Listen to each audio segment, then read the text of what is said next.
Victoria's Secret lost so much market share and so much business over the years. Significant underperformance and the pressures that Victoria's Secret in particular has been under from investors. And that L Brands has kind of been in a perfect storm of trouble.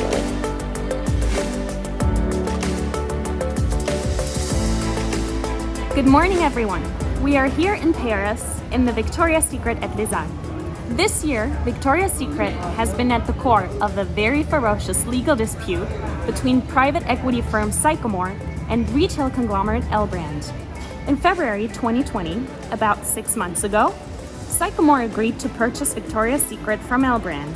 But soon after the signing, COVID hit, causing major disruptions in Victoria's Secret business flow.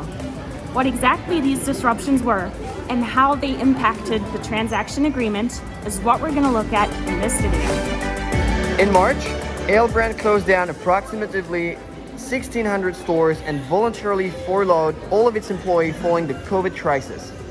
Additionally, L Brand reduced the salary of its employees on the senior vice president level and above by 20%.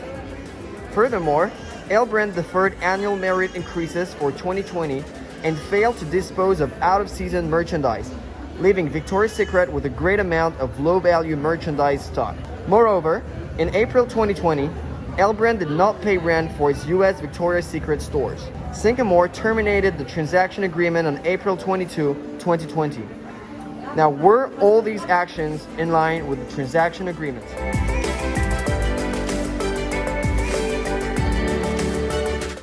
According to the transaction agreement, paragraph 8.02a, L Brands was required to perform all material respects to all of its other obligations under the transaction agreement on or prior to the closing date.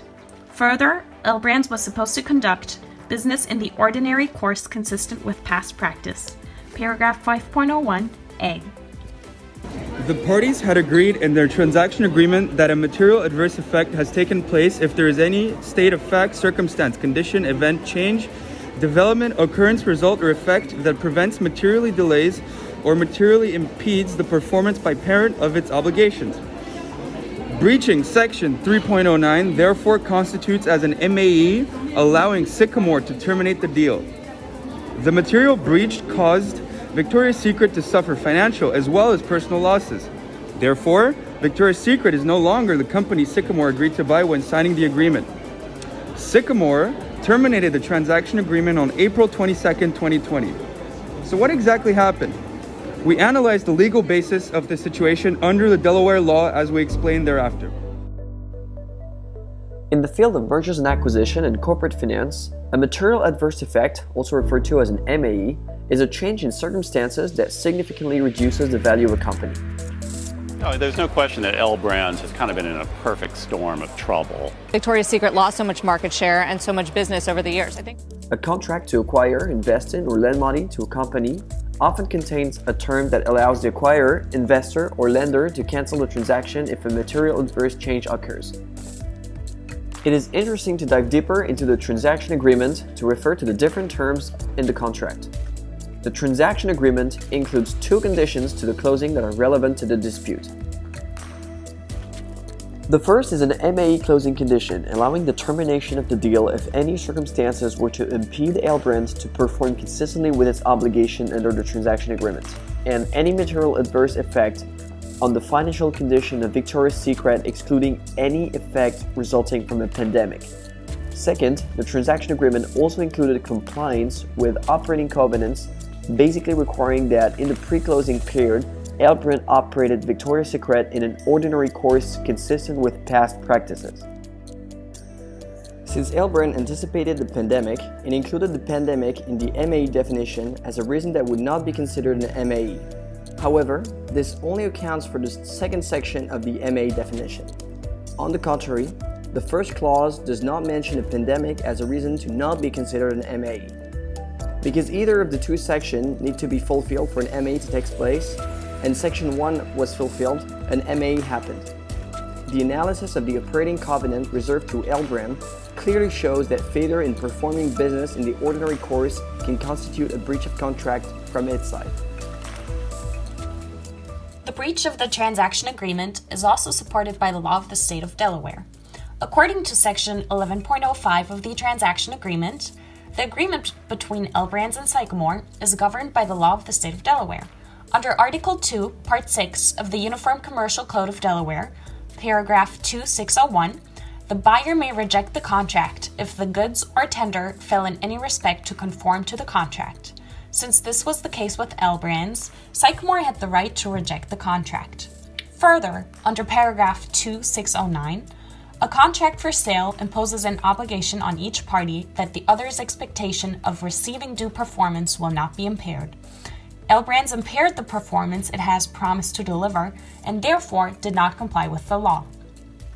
Further, in a letter from April 14, just days before the transaction was called off, L Brands stated that it has no obligation to renegotiate the purchase price, and that its material breaches were justified by the consistency with steps that retailers in the U.S. and Sycamore-owned companies took in response to the pandemic.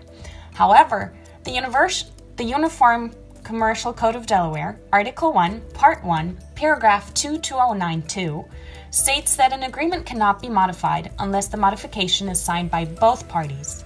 Since Sycamore was not aware of the changes L Brands was making, L Brands did not comply with Delaware state law in this aspect.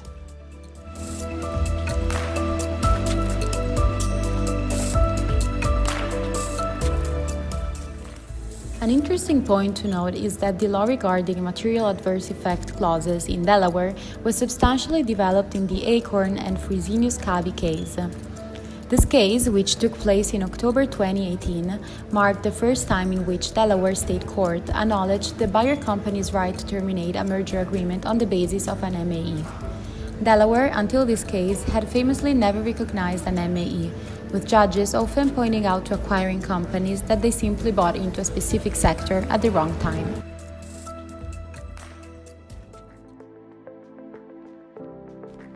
COVID-19 has completely revolutionized the global economy, and with it, many companies, such as Sycamore, found themselves having to deal with contractual obligations they agreed upon before the true impact of the pandemic became evident.